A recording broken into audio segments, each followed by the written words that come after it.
From the 1011 Now streaming studio, this is 1011's Morning Pulse. Sponsored by Murray Roofing. Good morning, this is Craig Allison with your Morning Pulse for Wednesday, October 16th. Our first story today takes us to an investigation underway in central Nebraska concerning a dead body.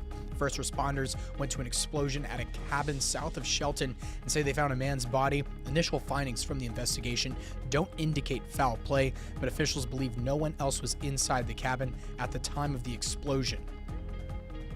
Second story, a decision is expected this morning from the Nebraska Supreme Court on if people with felonies will be allowed to vote.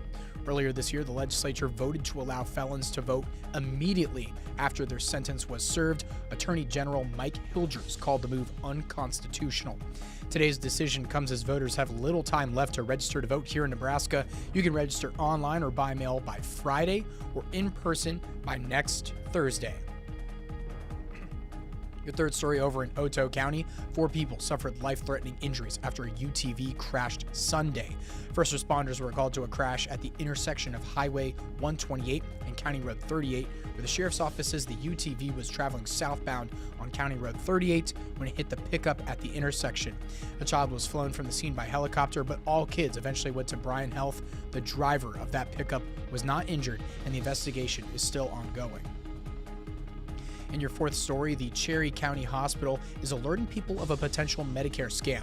They say some patients have been receiving calls with the caller ID showing the Cherry County Clinic, with scammers requesting personal information, including Medicare numbers.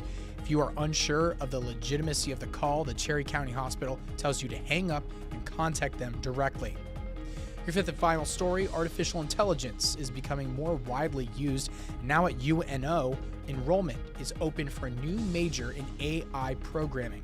It's one of the only programs like this in the Midwest, but the school adds it can be combined with other majors and minors depending on special interests. For example, combining it with, say, agricultural studies to help increase the production of crops while reducing costs around the field. That is your Morning Pulse for today, and we'll end things off with a look at your 7-day.